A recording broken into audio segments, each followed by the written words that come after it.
A very warm welcome and really thank you for joining us today at this conference where there's so many things going on at the same time. And you know, we had very harsh competition since President Zelensky is speaking at the Bundestag right now. So really, thank you for being here with us for this panel today. This is the opening panel for the Human Capital Dimension at the Ukraine Recovery Conference 2024. Stronger Together, Fostering Resilience and Social Inclusion. Our panel really covers a topic whose significance cannot be overstated. How can Ukraine manage to meet the rising demands of a society at war, where different groups of society have growing needs and in face of political and economic challenges? You know, coincidence had it that I was in Ukraine both times when Russia invaded in 2014, and then again with the beginning of the full-scale war in 22 when I served as ambassador. And in that capacity, I witnessed the impact that the war had on the Ukrainian society. In my current position as Director of Crisis Prevention and Stabilization, I can now initiate projects which are designed to make Ukraine more resilient in the face of this Russian aggression. In the Federal Foreign Office, we support several projects with a focus on social inclusion in Ukraine. For instance, we aim to assist Ukrainian veterans with psychological support as well as their integration into the labor market. And we also support Ukrainian women, children, IDPs through projects which provide safe shelter, psychological support, capacity building, and they also give a chance for networking. And that is what we want to do here too. And I'm very, very glad to be joined today by a panel of very distinguished speakers to discuss this wide topic of social inclusion from various angles. With me are today the Ukrainian Minister for Social Policy, Oksana Zholnovich, a warm applause for our panelists. The State Minister for Europe from the UK Foreign, Commonwealth and Development Office, Nusrat Ghani. Serhiy Pozniak, Ukrainian veteran and head of the Association of Veteran Entrepreneurs. Laskavo prosimo. Al Banerjee, the Regional Country Director for Eastern Europe from the World Bank, whom I meet here again after we said goodbye in Kiev. And last but not least, Irena Voyachkova-Solyorano, who is the IOM Deputy Director General for Management and Reform. Welcome to Berlin. Thank you all very much for being with us today. And now I think we will see a little film before we will start.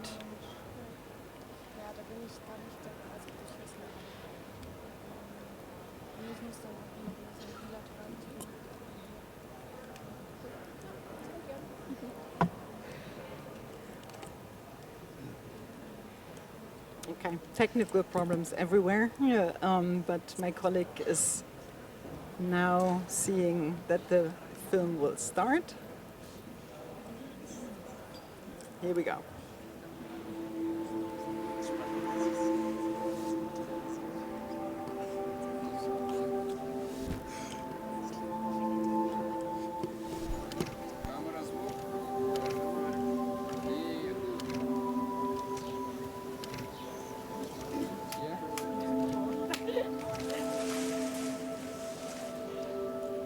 Я був командиром мінометного розчота. До війни, скажімо так, працював і водієм, і столяром. З часом зрозумів, що люба війна стосується любу людину, якщо вона людина. В 4 ранку ми виїхали, виставили свій розчот. Ми нарвались на ДРГ «Вагнер». Під час бою був поранений і я, і командир. Нас тримали у підвальних приміщеннях. Замість простині в нас були картонні коробки, бо там просто дерев'яні стілажі. Я народилася в маленькому селі на Буковині. З самого початку було зрозуміло, що в мене є інвалідність, підвищена ламкість кісток, і за 16 років мого життя у мене було 49 переломів ніг. На сьогоднішній день в Україні втілюється стратегія безбар'єрності, яка була розроблена за ініціативи першої леді, і до 2030 року вона має бути втілена. Це фізична безбар'єрність, це суспільна безбар'єрність, це економічна безбар'єрність. Ми приїхали з Херсона, з Херсонської області, з Лівобережжя. Ми там побудували будинок, але наразі вже нічого немає. У мене 2 дітей мають інвалідність, і 1 дитинка всиновлена.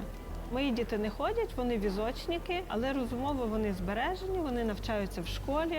Коли хлопців нагороджують, коли давали характеристику Михайликові в школі і сказали, що він найкращий ученик. Це для мене щастя, і я частенько від цього плачу. Ми трошки іншими очима вже дивимося на це. Ну і держава дуже підтримує, тому що в нас зараз є дуже багато проєктів, там, де інтегрують все-таки людей, що мають інвалідність, і дітей, що мають інвалідність. Це інклюзія в нас. Так само про ветеранів. Людина, яка приїхала з фронту після поранення, після полону, вона плаче, вона відчуває себе самотньою. А війна – це ад по-любому. Попав ти в полон, не попав, поранений, не поранений. Сама війна – це ад. І тут я, як кажуть, як риба в воді. Я свій серед своїх. Я забув, коли я останній раз посміхався. А тут, я веду себе як дитина. So there was a lot of struggle, internal struggle, not only with the flashbacks and what I was dealing with in combat, but also with the shame of I need help and asking for help. And so we're trying to encourage Ukrainian veterans to not be afraid of asking for help. Вони нам довіряють, вони довіряються нам, вони ввіряють в наші руки найдорожче, що в них залишилось, це їх життя і здоров'я, і ми ставимо на ноги.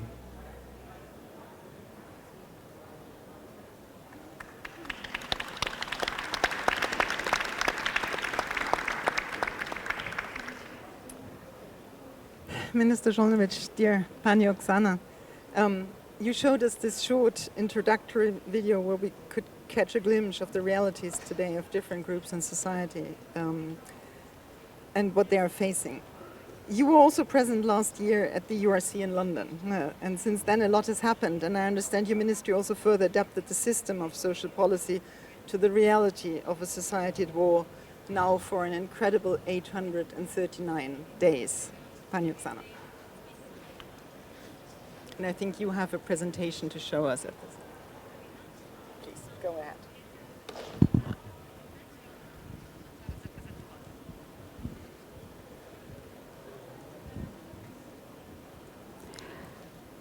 Доброго дня, шановні учасники.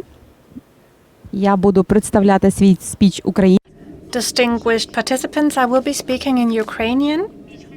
I hope that my presentation, I can see it on the screen. All right. So you will be able to follow my presentation on the screens. We are meeting for the 3rd time to speak about human capital of Ukraine. In this 3rd year, we're speaking about challenges, crises, and also successes.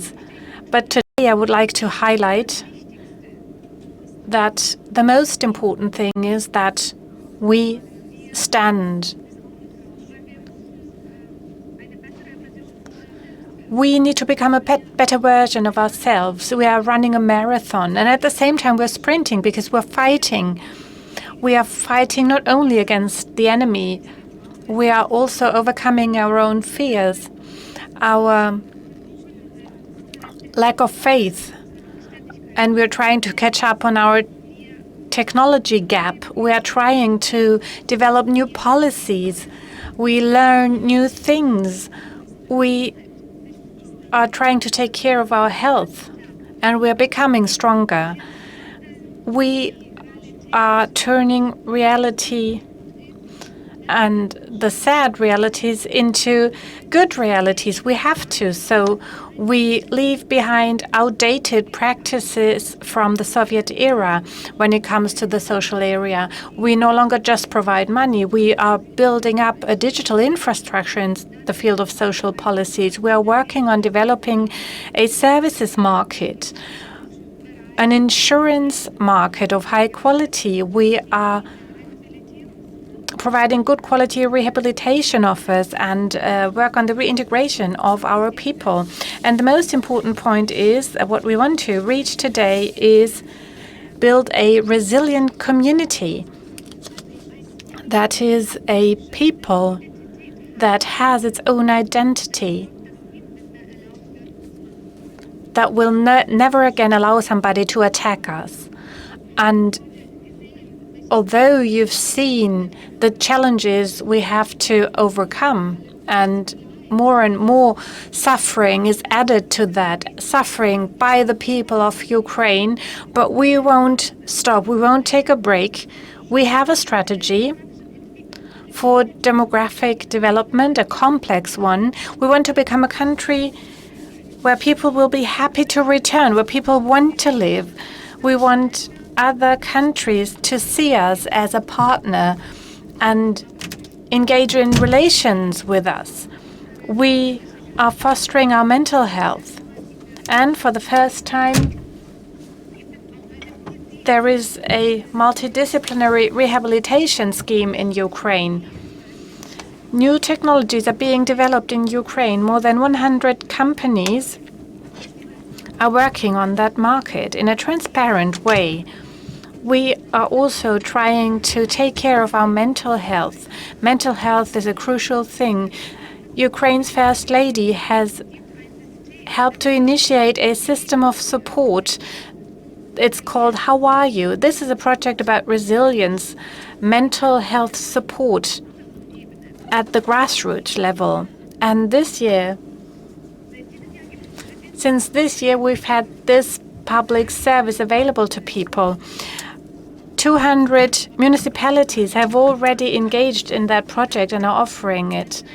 There is also a network dedicated to sexualized violence and domestic violence, which is also a result of the war or a challenge in war times. For us, it is important to protect families.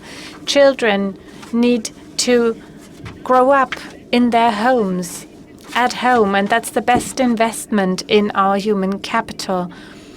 Together with UNICEF, we have set up a package of social services that is offered in every local community. With Olena Zelenska's support, our First Lady's support, we started building housing for families who have adopted children. We support families or children that have lost their parents, orphans, and try to find new families for them. We understand that Ukrainian women bear a big burden due to the war, and this is why it is so important for us to take some burden off these women so they have time for other things, so they not only have to focus on children or elderly people, caring for them, but also be able to have a career.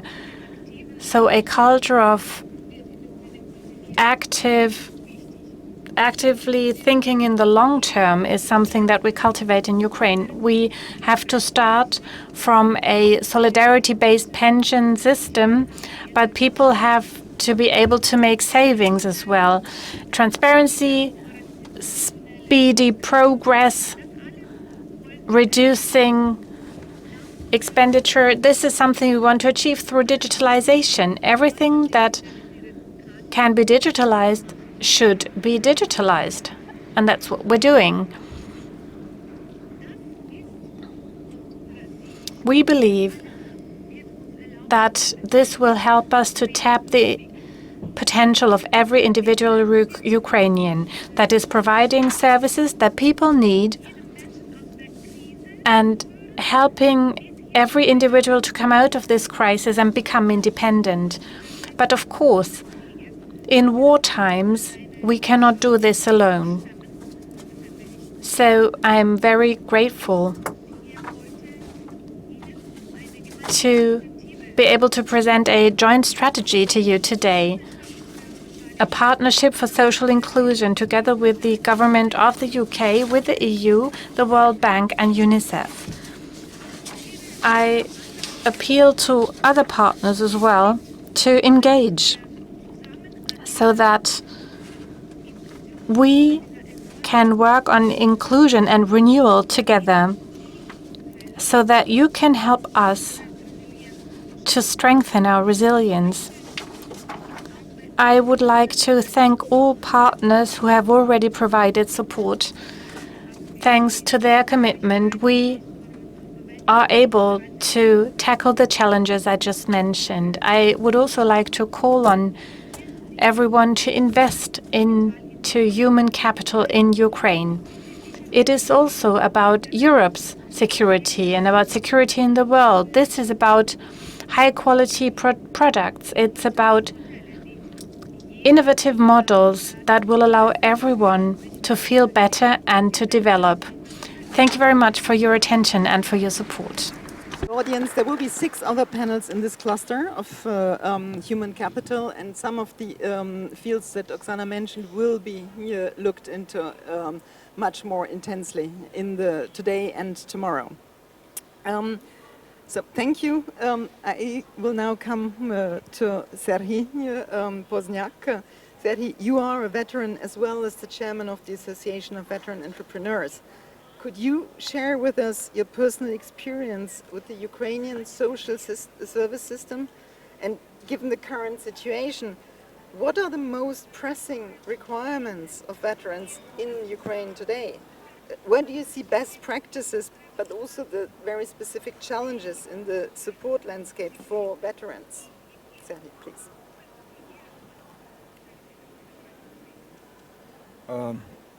Я, по-перше, хочу подякувати всім, хто надав мені можливість говорити. First of all, I would like to thank everyone who made it possible for me to attend and to speak to you. It's an honor to be here and to be a member of this panel discussion. I will be speaking in Ukrainian.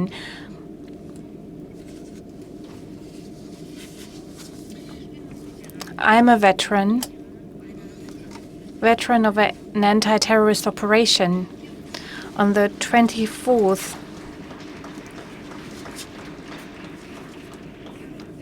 yes, you know, I'm often told I did something special, but actually, I believe defending one's fatherland, going to war when the enemy attacks your country is just normal. It's a normal thing to do. Every citizen should do that. It's not something special. It is a duty. It's a question of honor for everyone who wants to continue to live in this country. However, well, these people, veterans, have certain problems they are facing. And do you know where it starts? It starts with people in Ukraine. Once they have been to war,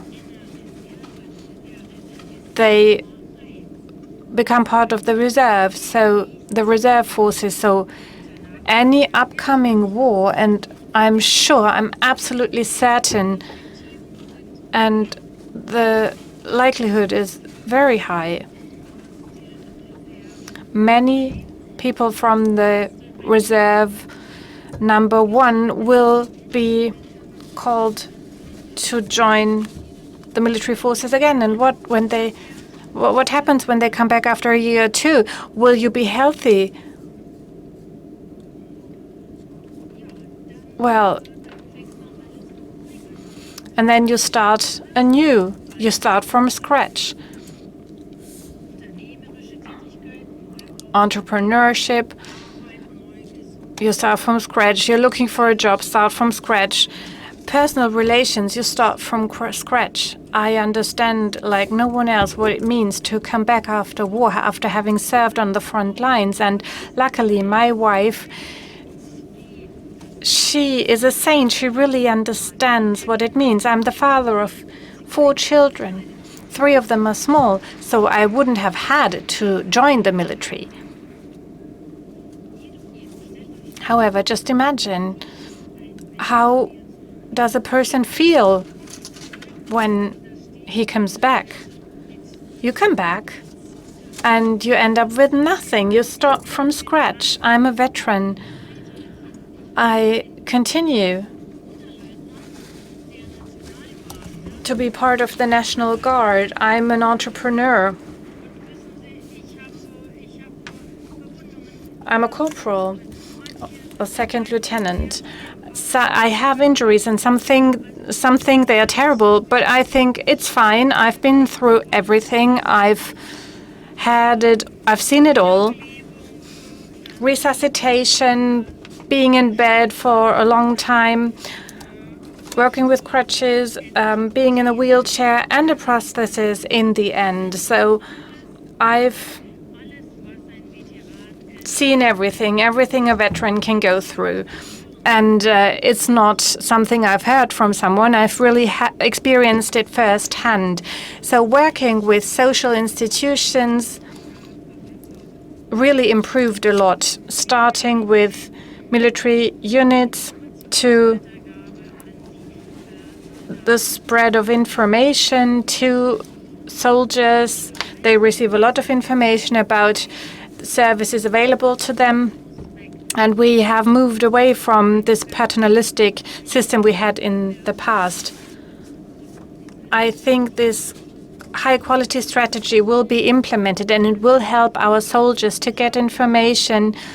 They are well informed. They know whom to turn to, where to turn to, and immediately after they leave hospital, they will receive support through social workers. And I've seen it myself. I've really seen it firsthand. There are social services available, and I've seen all of them. You get everything you need. You can't imagine how important it is. Social services should cover the needs. And that means do good. And sometimes doing good is the opposite of what the veteran needs. I am active. I am providing advice to veterans so they can settle down as entrepreneurs. It's a joint project of the Ministry for Social Policy and an NGO. And municipalities, and I'm very proud of being active in that project. These people welcome veterans after the war. When I came out of the Serebransky forest after 24 hours and I was evacuated without my leg, I arrived at the hospital. Everyone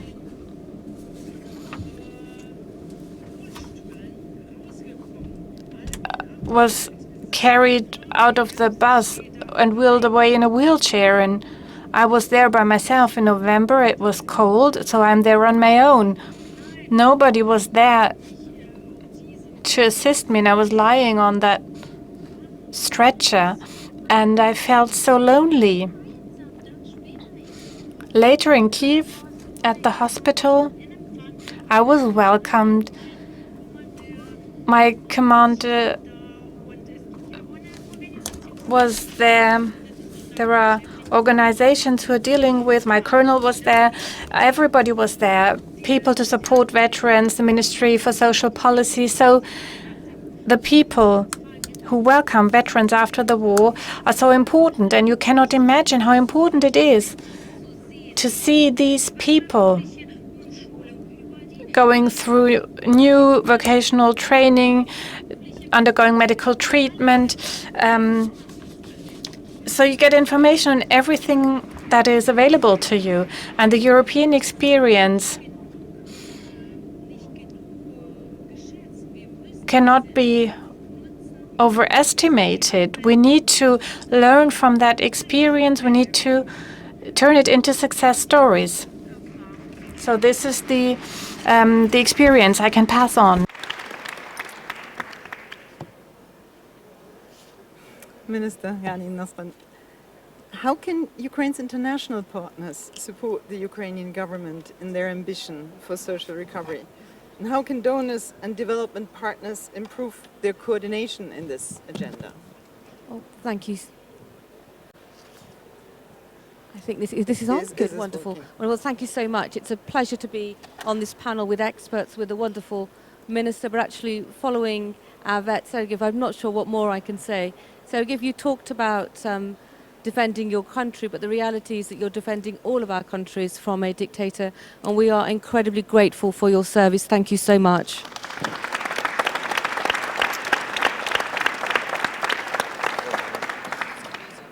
We've been pretty clear in the UK that this is the defining conflict of our generation, and we must do everything that we can to ensure that Ukraine has the support that it needs, not just within the defence sector, but in the sector that we're talking about here today, in the social sector as well. So we've been really pleased to follow on from the work, or the words that the Minister spoke when she was at the recovery conference back in London a year ago, when she said, rebuilding Ukraine is impossible without its people. So we are really keen to do what we can to support her department and the Ukrainian government to build up the social capital that is needed to ensure that the country remains to be on its feet and can run really fast post-conflict as well.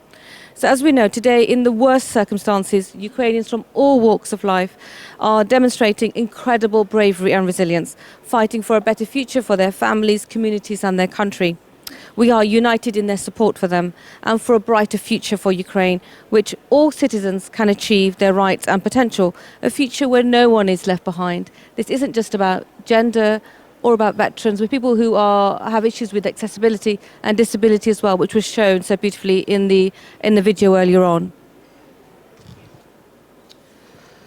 The UK is prioritising its support for the most vulnerable groups as we support Ukraine, including women, children, older people, veterans, as I mentioned, those with disabilities, which is why working with the Minister's Department in particular is so important to us. We have seen how they've been among the most affected, the most worst affected by Russia's war of aggression. It is essential that we consider their needs and priorities as Ukraine embarks on a road to recovery. We know that investing in people and the social support and services that they need, as was mentioned beautifully by Sergey earlier, will be essential when it comes to building a more secure, prosperous and inclusive future. Since the invasion, the United Kingdom has pledged over £4 billion in non-military, that's important to note, non-military support for Ukraine, supporting a range of work that reaches millions of citizens, from making sure the voices of women and girls are part of the recovery, for reaching those living with disabilities, for helping more children find safety in loving family homes in such challenging times. We are delighted to be working with visionary colleagues at the Ministry of Social Policy, who are pursuing an ambitious and social reform agenda on the face of adversity. Ukraine is now building a brand new social sector. They're doing this mid-conflict. This is extraordinary, with three big priorities. First is fairness. Second is breaking down barriers so those who are most vulnerable and worst affected by this war can access protection and community services. And third, making sure the system is responsive to shocks, takes everyone into account and supports the autonomy, dignity and development of Ukraine's people. The UK stands alongside them in this work, and we show this with our practical support. So together with the Ministry of Social Policy, the European Union, UNICEF and the World Bank, we founded the Social Recovery and Inclusion Partnership for Ukraine. This will help to improve coordination and collaboration between development partners on this complex agenda during this time of national crisis and beyond. It's really important that we discuss this at this conference, because I know what's important to the Minister in particular, that they continue to get both financial support but also the expertise that is needed to do this element of work, which I think is the first time it's been taking place mid-conflict, not just post-conflict. Another reason that I'm really pleased to be on this panel is not just because we're working with the Minister's Department, but we're also working with UNICEF and the World Bank on a new programme which is called Spirit. We're launching that shortly. It's a social recovery and inclusion with the Department for Social Protection, for inclusion, resilience and innovative transformation. We want to make sure that we are able to reach the most difficult people in Ukrainian society, those that are most impacted by conflict, to ensure, as the Minister said earlier on, that they can identify themselves as Ukrainian, they are valued within Ukrainian society, they help to build capacity within Ukrainian society, and all this enables Ukraine to move forward. I think we really need to take a step back and try and appreciate what the Minister's Department is trying to achieve mid-conflict. I don't think there's any other conflict previously where there's been a social program that's taking place whilst also dealing with a conflict. So a round of applause once again for the Minister for the remarkable work that she's doing. And I think my message to the international community is we're not talking about post-conflict. We need your help, and we need your help now. Thank you. Thank you, Nasrat. Ukraine has strong partners, Great Britain, Germany here, but also the international organizations. I turn first to you. The World Bank has been working on social protection in Ukraine for a long time now. How do you see the system working during the war? And how does the system need to adjust to meet the new realities? Thank you so much, Anka. What a pleasure to be here with all of you to talk about this really important issue. And I really want to give a huge shout out to the organizers of this conference to focus on human beings who are really the heart of any country, any society, and any economy. So it is important, I think, to underscore everything that the two ministers have said, and Sergei, the reality check about the real world that we heard from you. Ukraine today, and I want to start off with that, is, of course, much, much more devastated than it was 2.5 years ago. About 30% of Ukrainians, by our estimates, are poor today. 30%. A third of all Ukrainians live in poverty as defined by the Ukrainian poverty line, which of course is very much lower than the poverty line in Germany or in the UK or other places. We have run a monthly survey, the World Bank has run a monthly survey of about 2,000 to 2,500 Ukrainian households every month since last April, and the findings from that actually are available. It's called Listening to Ukraine. If you Google Listening to Ukraine World Bank, you'll find the report there. And the findings there are quite devastating. Let me give you just an example. There are people who literally in Ukraine do not have money to buy food every day. Something that was unimaginable, Anka, when we worked together in Ukraine. Absolutely. A third of the surveyed families said that they coped with that by eating fewer items of food. A fifth said they were just eating less, and then a tenth said that they were skipping meals in order to make ends meet. I give this example not, of course, as something bad, but it is the challenge that Ukraine society and, Minister, your efforts are trying to meet among all the other challenges. But, Minister, as you said, both of you pointed out, what has Ukraine done for that? So instead of this derailing a process of reform that had begun 20 years ago, Ukraine actually has approached the crisis as a challenge, but also an opportunity to advance the efforts to make the system even better. And that's what we at the World Bank are so proud to be part of, Minister, to support your efforts in this. You have, right now, in the sort of to deal with the present, you have implemented emergency support mechanisms like the IDP program that is expanding the IDP program to deal with the vastly increased number of internally displaced persons. You are strengthening the existing systems and programs and making them better, and thinking of how this system can deal and help the post-war recovery. So that is, I think, the challenge, Anka, to your question of how the system is dealing right now is actually both coping with the shock, but also building resilience to ward off future shocks.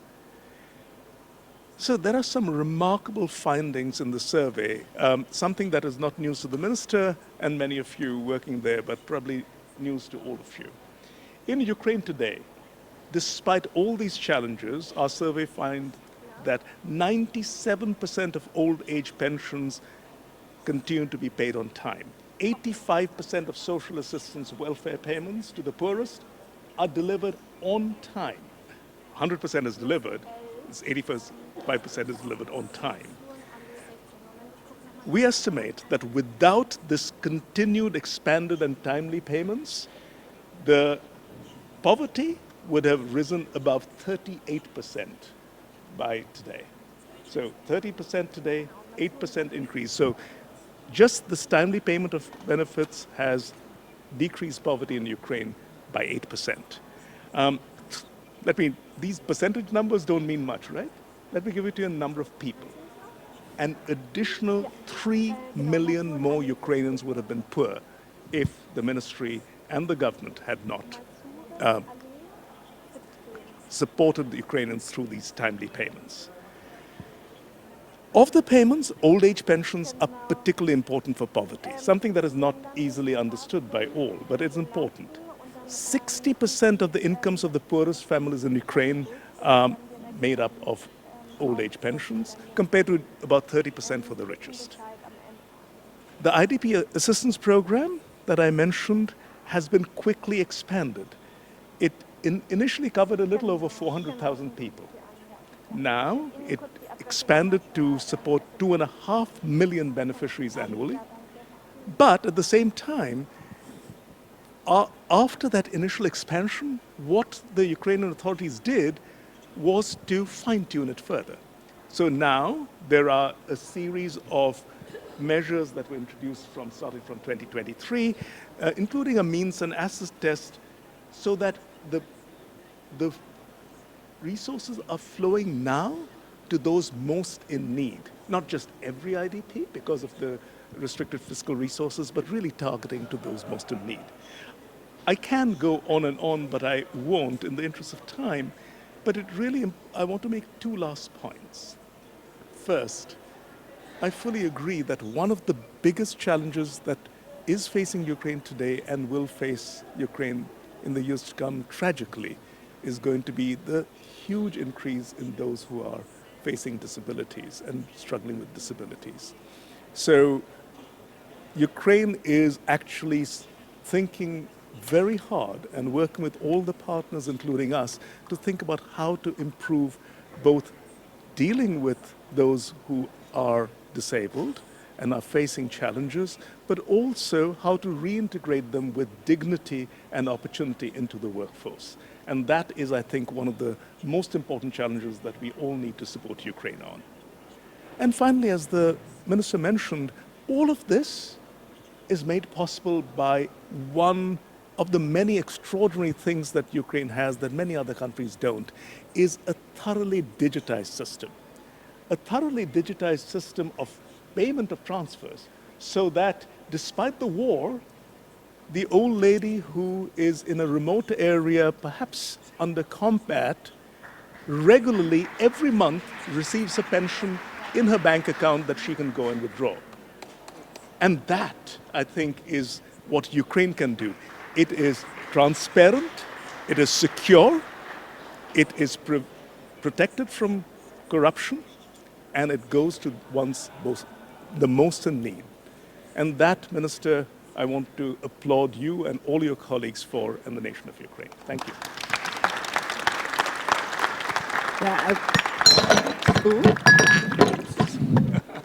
I want to come back to this issue of digitalization later, because it is indeed impressive. But now, Irina, last but not least on our panel, according to IOM, as of March 24, the number of IDPs in Ukraine amounted to over 3.3 million people.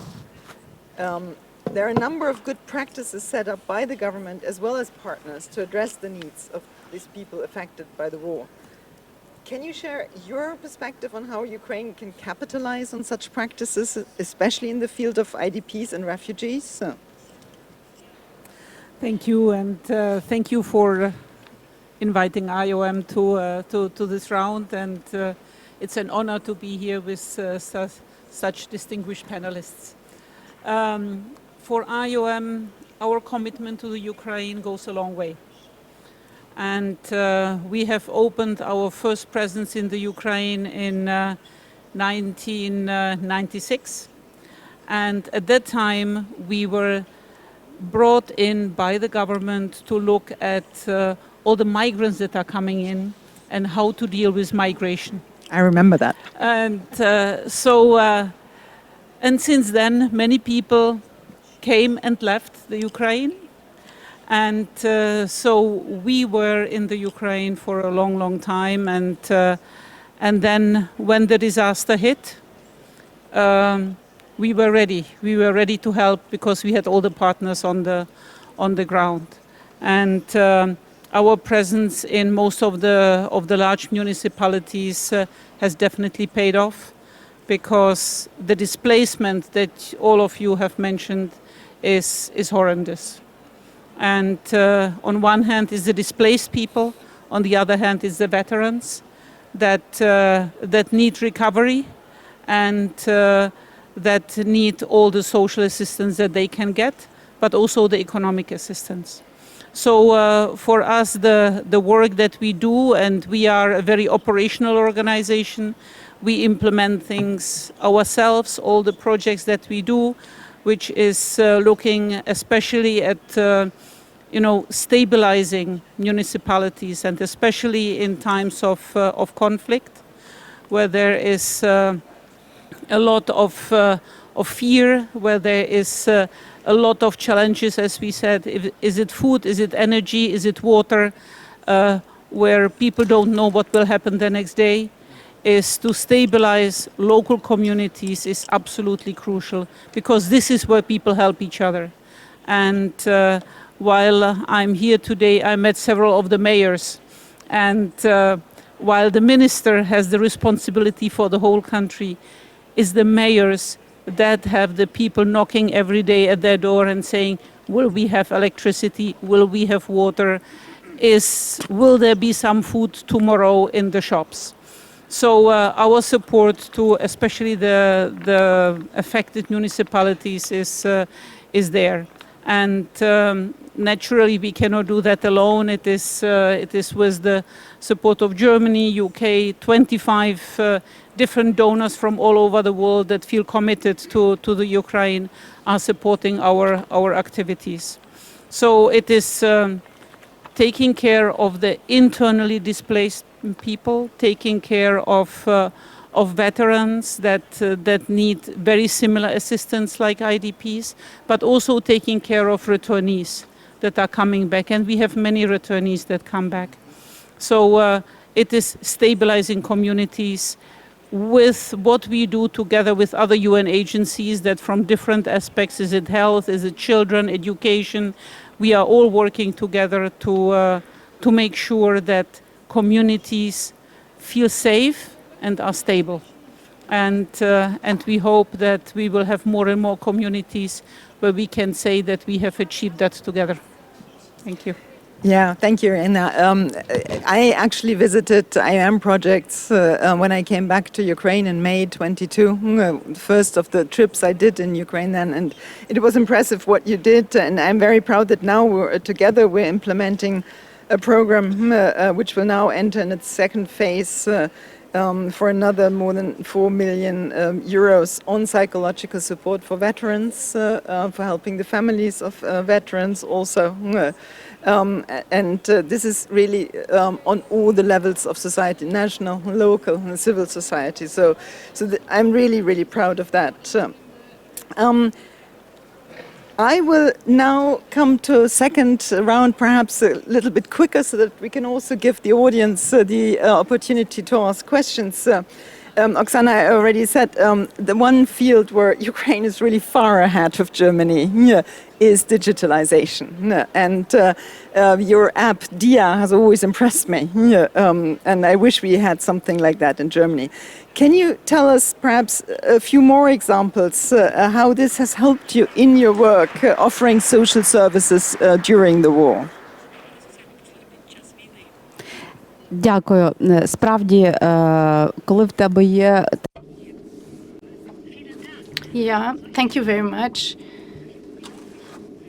Now, if you're faced with such risks and challenges, like linked to a war, then you should go for unusual solutions, and digitalization is such an unusual solution.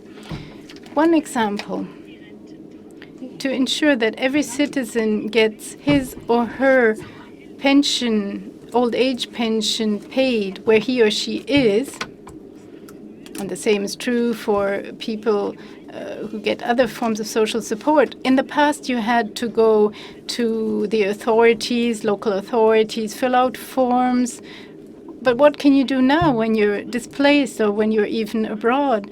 Well, now these things can be done from anywhere in the world.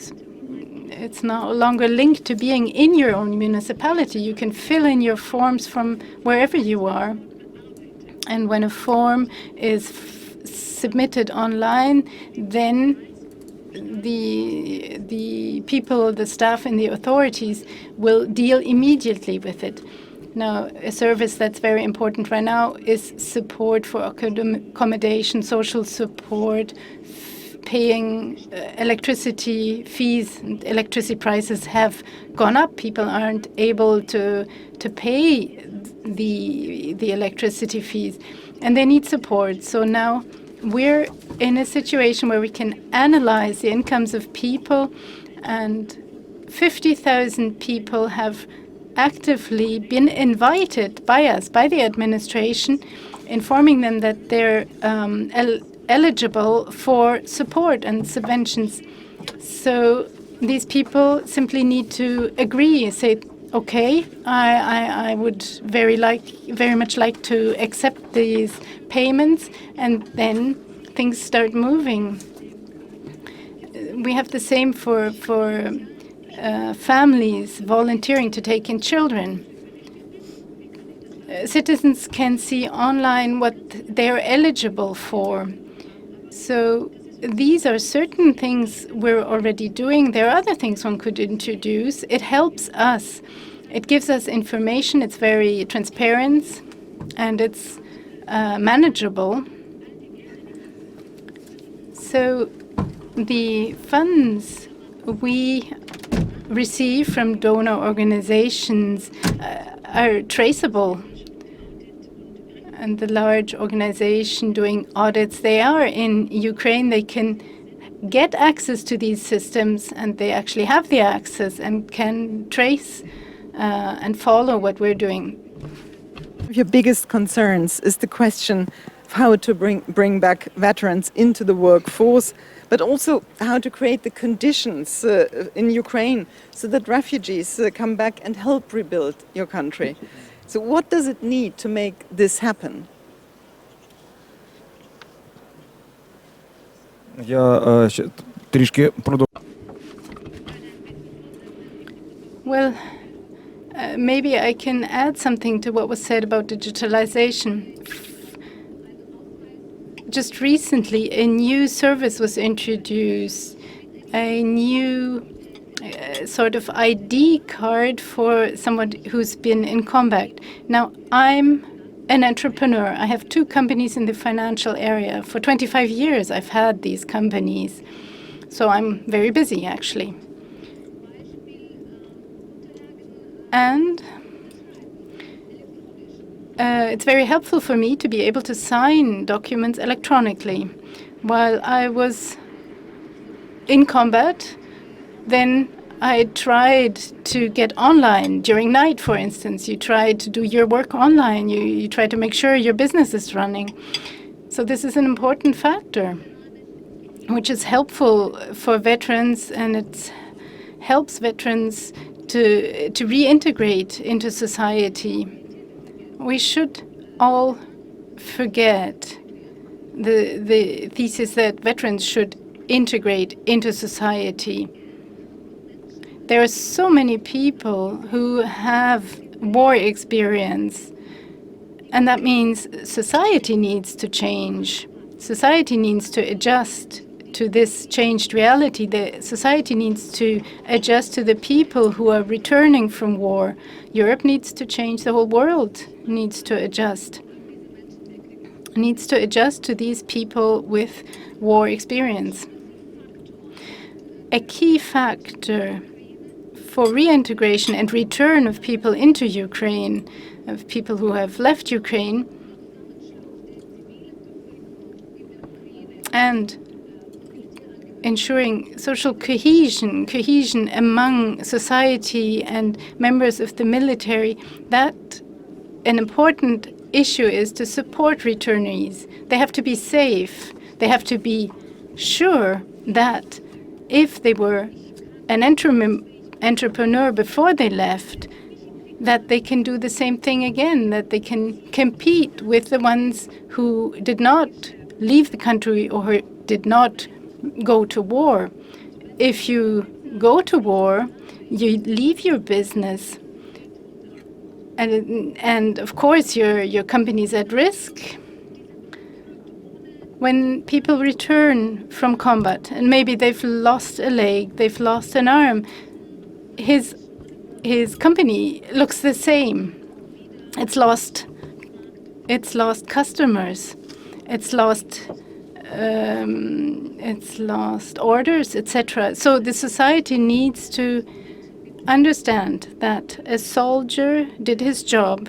He killed people, he was injured, he experienced attacks, he had to undergo surgery maybe. And now it's up to society, and society needs to do its duty. A veteran needs to be economically independent.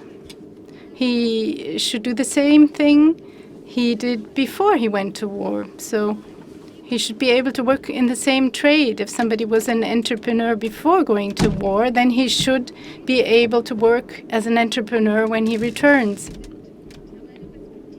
People who are independent have an opportunity, and families return. Now, if we don't support them, then the development will be very different. A lot of people with certain skills may leave the country. They may go to Europe or to the US. I think they will not stay in Ukraine. They will not start driving a taxi in Ukraine. And that's a global problem, and I think we need to understand it and solve this global problem. The 27th Brigade of the National Guard, that was my brigade, we have a project for veteran returnees. And it's the mental health rehabilitation program. So we're working on mental health rehabilitation. So these former soldiers go back to military service, but they do not go into active combat. Whoever has been in combat wants to return. At some point, they want to return. But there's no way to do that. Maybe you've been injured, so physically you're no longer able to go into combat. So these people first need rehabilitation. And then they can serve their country, but not in active combat. Maybe they can work as a cook for the military, or we have an orchestra in our brigade. There are opportunities for them to work in such areas, for instance. The European experience can be very helpful for us. How to get people back, how to get them into the labor market, how to create jobs. So we need support for projects, but also support for certain groups. Internally displaced persons or veterans. The right conditions need to be created within the country so that the people have an incentive to stay there or to return for those who've gone abroad. I would like to say thank you to European countries for providing support and for giving people shelter. On the 19th of February, my daughter flew for the first time, traveling abroad for the first time. She begged me for being allowed to go. I discussed a long time with her. She wanted to go for 2 weeks. I allowed her to go for 1 week, and she stayed a bit longer. She went to France. She was giving shelter then, but she's returned. She came back in May 22. So European measures are helpful, and their experience is valuable for us, especially with regard to returnees. You touched upon the issue of the Ukrainians abroad and how to bring them back. We have a comment from the floor now on this issue. Pavlo Hrot, the president of the Ukrainian World Congress. Pavlo, how can the Ukrainian diaspora help? What is their role in integrating Ukrainians, in giving them skills they will be able to use if and when they go back to Ukraine? Thank you, Ambassador Ferduz and Anka. You're a really true friend of Ukraine, and thank you for everything that you do, have been doing, and continue to do. Also wanted to thank Minister Oksana Zholonovich for inviting the Ukrainian World Congress to speak today, and I think it's a real recognition of the value that the global Ukrainian diaspora can play in the rebuilding of Ukraine. And not only just the rebuilding, it's also, first of all, the victory of Ukraine. One thing I'd like to propose is that we expand on the Lugano principle, which was whole of society to recovery. To expand it slightly to say the whole of the Ukrainian global community to recovery. I'd like to make 3 points. First off, the global Ukrainian community today is about 65 million Ukrainians. And today in Ukraine, there is just over 30 million, which is the latest estimates. So for the first time in Ukraine's history, we face a situation where there are likely more Ukrainians living outside Ukraine than in Ukraine. Which leads me to the second point. It is critical for Ukraine's recovery for Ukrainians to return to Ukraine in order to rebuild. And so we have to think about how do we do that? And there's 2 things. One is ensure that they return, but number 2, to Pansirhi's commentary, we have to ensure that more do not leave after Ukraine's victory. In particular, the veterans do not leave to reunite with their families, but in reverse, their families come back to Ukraine to reunite with the veterans. So in order to do that, it comes to my second point, and that is, how do we ensure that they do come back? And it relates to one very critical thing, and that is identity. And identity politics is something that we've not really talked about. We see our friends, the many, many European and global communities that have accepted the temporarily displaced Ukrainians. However, it's been over 2 years, and many have started to assimilate. And yes, we very much encourage integration of Ukrainians into the societies that they're living in. And here in Germany is a perfect example where over 1 million Ukrainians over the last 2 years have come and settled here. And what we're calling upon is those countries to create an identity politics for Ukrainian displaced people. And that is to ensure that they do not lose their language, they do not lose their culture. And that's what the role of the Ukrainian World Congress has and will continue to be, and that is to build strong, resilient Ukrainian communities that will one day return when Ukraine is victorious in order to rebuild the country. But that is not going to happen when the children lose their language, because they're not going to want to return to Ukraine. So that's why an infrastructure is incredibly important. That leads to, and by the way, in a recent meeting I had and the leadership of the Ukrainian World Congress had with President Zelensky, that was one of his top priorities, after, of course, military and economic support, was he asked us as the global Ukrainian, the representatives of the global Ukrainian diaspora, to focus on identity, so that those millions of Ukrainians living outside of Ukraine do not lose that identity, so they can return. And then, so it's important for the host countries really to change their identity politics for those Ukrainians living outside Ukraine. And then my final point is we need to be focused on facilitating the rebuild in terms of how do we create those support platforms.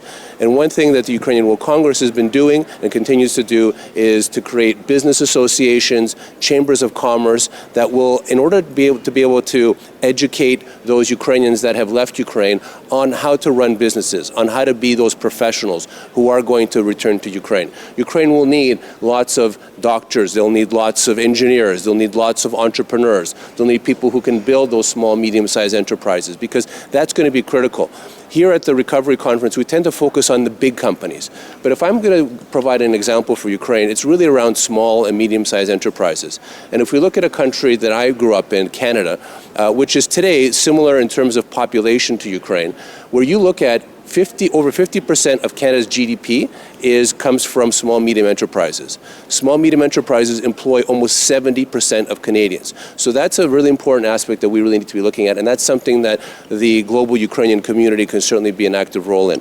So in conclusion, I believe that it's really critical to ensure that the global Ukrainian community returns to Ukraine in order to help rebuild it. Thank you. Thank you, Pablo. I think that corresponds very well to what Serhi's concerns are, too. Arup, I know that you will have to leave us, so I have Arup's question first so that he can go to his other panel. Arup, after the recent European elections and with regards to the US elections coming up in the fall, we may face a situation in which Ukraine's financial needs might be more difficult to be met. In your view, how can we ensure that Ukraine will be able to meet these financial necessities, particularly when it comes to social inclusion? Thank you so much, Anka, and my apologies that I have to run to my next panel, which is beginning in a few minutes. But this is a really important question, and one that, given the numbers that we've talked about, by the way, I will leave a bunch of these reports that I mentioned on the chair here, and please grab them afterwards. It's going to be really important to get the resources to those who need it most. And I think that's the overall principle of what the minister and others are trying to do. That Ukraine is for the first time creating a minimum guaranteed income, a basic needs sort of transfer that goes to the poorest of the poor. So that, again, the relatively limited resources that are available are able to be channeled to that. So there's a whole list of reforms along those lines of improving the targeting to move to the most needy in society that Ukraine is undertaking and will so over the next few years. And I'm very glad that the Spirit program that you announced, Minister, and as well as many others, will actually be instrumental in supporting this very, very complex process. But it shouldn't be on Ukraine alone, Anka. We all have to play a part. And despite all the political wins that you talked about, I think it is really important for us in the community of Ukraine's partners to understand how well Ukraine is using the resources that flow to social issues. And that is enabled by digitization, but is also enabled by systems that are rigorous and one that are improving consistently over time. So I think from those of you in this audience, the message that I would leave you in face of these diminishing resources would be to spread the word about how well this is functioning. The World Bank has been instrumental, and I'll just throw that number out there. Since the war began, our platforms have channeled more than $30 billion in these 2.5 years to social programs and essential services in Ukraine. And we did it, and were able to do it because we were confident about the systems and the integrity of those systems. And that, I think, is a set of issues that should be recognized, and the Ukrainian authorities should be applauded for. Thank you. Thank you, Arup, and good luck with your next panel then. That is impressive, indeed an impressive number, but that leads me very well to Nasrat again, to speaking of international support, what can the international actors do to address the needs of all these groups that we've been talking about, in line with and complementary to the to government policies? How can we put that together? I think actually Sergio gave us the answer. We need to listen to him. He made it very clear the support that is needed for, first of all, returning veterans, the fact that society and institutions need to work around them and their needs. And the same is said for those that will be impacted by disability because of the conflict, those that are returning home, having spent time overseas and feel dislocated, and possibly their identity is undermined, and those within the country. The Minister and I spoke earlier on about Putin's disinformation to sow discord amongst Ukrainians within the country too, and also dealing with women and children. The women are always, unfortunately, impacted greater than most when it comes to conflict. I heard some data earlier on about women who are in the temporarily occupied areas of Ukraine. 1 in 2 will be impacted by some gender or sexual violence. And of course, women will be least likely to be economically independent post-conflict unless we provide support for them now. So listen to the people that are living through the conflict. They're talking. There's no need for us to not hear what they are saying. Provide support directly to where it is being delivered efficiently, effectively and transparently. As the Minister spoke about digitalization, it provides a transparency that's needed by Western donors and Western organizations. That is being provided there too. So lean in and lean in fast. There is no time to lose. And I know the Spirit programme was mentioned earlier on, but if I can just mention, you spoke, Minister, earlier on about children. A number of them have been institutionalised, but through the Spirit programme, we're hoping to have them within homes. And that will be make a magnificent change in their social reconstruction back into society as well. Just if I reference the Ukrainian work that's taking place globally. The programs that we launched at the Ukraine Recovery Conference last year in London, one was a skills tech bridge to make sure that not only Ukrainians in Ukraine are provided the skills that they need, but also globally too, so they can return home. And we also have a business bridge to make sure that we have businesses signing up to do work mid-conflict in Ukraine, mostly in reconstruction, physical reconstruction. A lot of those businesses are small, not just large. So we in the UK are making sure that we are leaning into small Ukrainian businesses. We're working with small businesses around the world as well. And my final message, if I may, the level of digitalization is not just delivering efficiencies home within Ukraine, but it should provide the comfort that's needed for donors to provide the support now.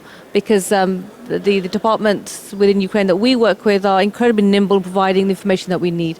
So we know the money that we provide is giving the support that's needed in the most difficult areas in Ukraine and the most hard to reach communities, those that will most definitely have to be brought on board quickly post-conflict. Thank you, Nasad. Yeah, scarce resources for the most vulnerable.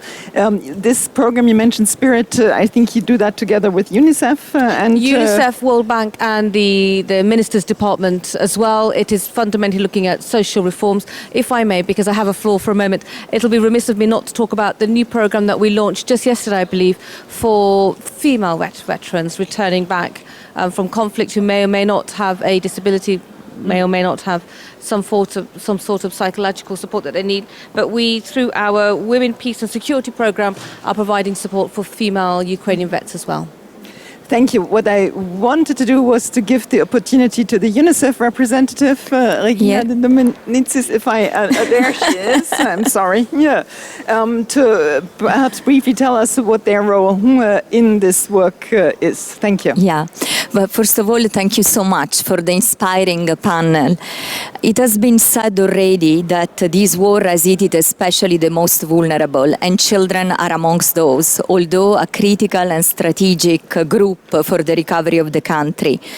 Perhaps let me start with some statistics, because those speak clearly about the importance of this program. There are still almost 1 million internally displaced children in Ukraine. The share of children who live below the poverty line has increased from 43% in 2021 to 65%. We know that at least 160,000 children have a registered disability status. And we know that out of the refugees flow 6.5 million, at least in Europe, we know that 1/3 are children. And many of them, more than half, want to go back to their Ukraine and contribute to their recovery. So despite all these challenges, the government of Ukraine has indeed prioritized under the leadership of the Ministry of Social Policy an important reform, the better care reform. It has revised the targeting of the social protection system and has especially helped the children that are most vulnerable, the one without parental care, the one with disability, and children that are still in institution. So we can really only commend the government for the implementation, the acceleration of this reform, but also for prioritizing the institutionalization and inclusive education, very much linked to the reform of the social protection system. This initiative and partnership with UK, with the World Bank, and hopefully with many other partners to come will support the Ministry of Social Policy in this acceleration of reforms, but also we will continue to work with them at local level. It has been mentioned by several panelists, services are delivered by local municipality, and those are now struggling with the fiscal capacity. So a lot of our work will be also to support with small grants the inclusive access to these integrated services. Of course, together we will get stronger, and together we will create a much needed larger impact for the most vulnerable. So I thank you all for that. Thank you, Regina. And perhaps just to tell you that the pictures that Ukrainian children drew for UNICEF in a program that you implemented and that were given to me as a present, I have them framed, and they are now on the wall of on one wall in the Foreign Ministry here in Berlin. And our visitors who go by always look at what the children had to tell us. So thank you for that program. Another program that is very close to my heart, and I want to conclude the second round with you, Irina, on the issue of decentralization, where Germany has always been pushing very strongly. You already spoke about your work on the local level. What do you think? How can the current local and national structure to support the war-affected population can be strengthened? We know that there is some re-centralization going on, but we need the local level. So how can this be put together better? Thank you. Thank you. And it is true that without strong municipalities, the nation will have difficulties. So we need to strengthen municipalities and the communities. What is needed is the legal harmonization, so that there is one understanding of how municipalities work, and that will definitely make it also for the self-sufficiency much easier. It is the support of small businesses that will thrive in the communities and build the glue in the communities. So this is something that we are supporting with the different ministries from different angles everywhere, always with the inclusion of the IDPs and of the veterans, because they are part of society. It is not a static society. It is a society that is on the move and is going through many traumas. So we need the communities that hold it together, and that will then also make it for returnees easier to come back, because they have a community to come back to. We were talking about digitalization. I just wanted to make the leap to that. And it is really amazing that the Ukraine has, when it comes to digitalization, has made so much, not only efforts, but embraced digitalization much more than many other countries in Europe. And we have now, today, we have signed an agreement that is financed by the EU about the digitalization of border management, but cybersecurity, and we talked about the disruptive elements that are there in cyberspace. And so cybersecurity is absolutely key. So investments also into cybersecurity will be important because we have to make sure that the retirees get their pensions and that the families get their support from the government.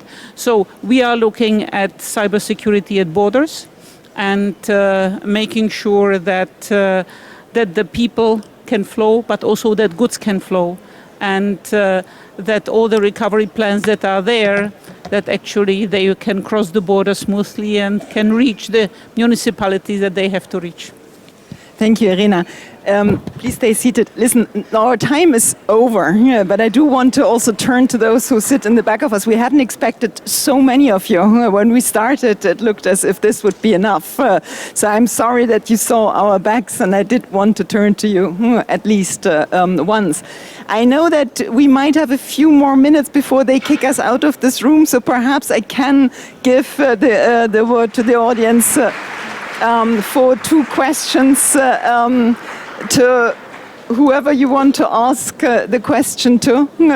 I think the first one is here. Please, perhaps you introduce yourself and tell us whom you want to ask the question to. Thank you.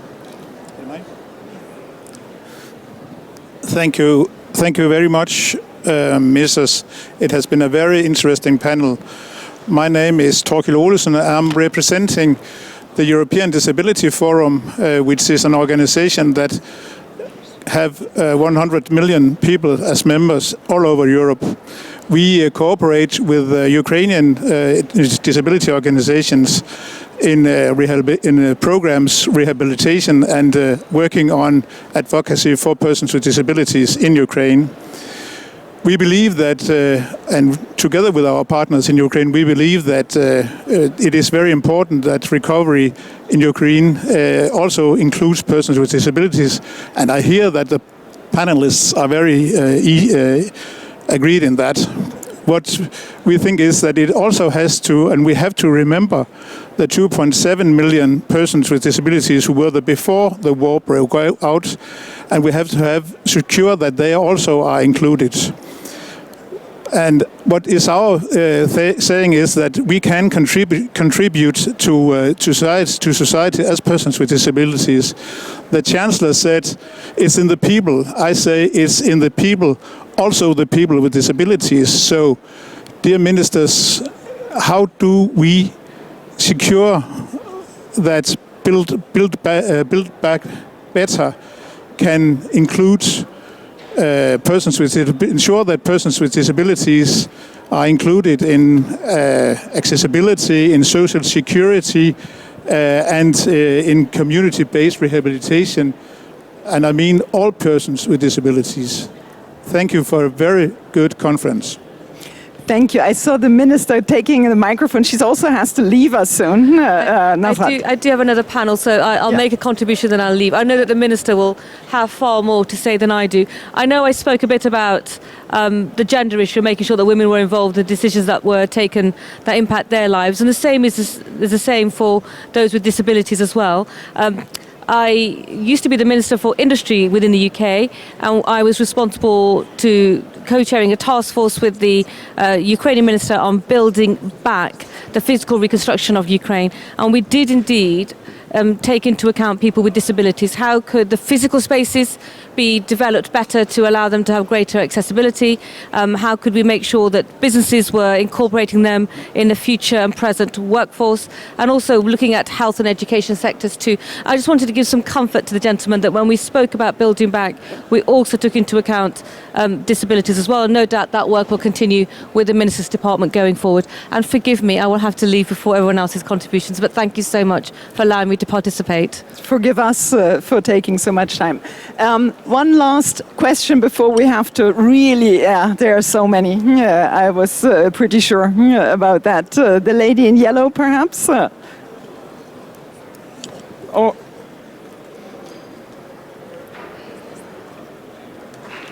okay, the lady in black. Thank you so much. I wanted to say thank you so much for this great discussion and for the inclusivity. I would like here to talk on behalf of Roma communities of Ukraine. As other ethnic minorities, there are Crimean Tatars, there are North Slavian Greeks, and thank you so much for tackling the topic of identity and how it is important nowadays. And the big question, who are the Ukrainians? And we do regard ourselves as Ukrainians because there are a lot of Roma soldiers there on the front lines. And we are thank you so much for the veterans like you who are sharing the experience with us. And within the Unity in Diversity plan, for us it's very important that our identity is considered under the Ukrainian umbrella as well. Thank you so much.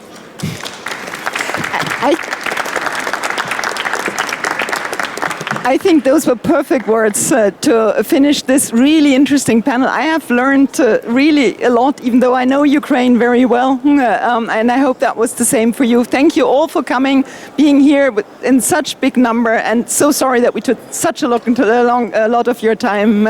Have a good day at the conference. Bye-bye, do pobачення, do zустрічі.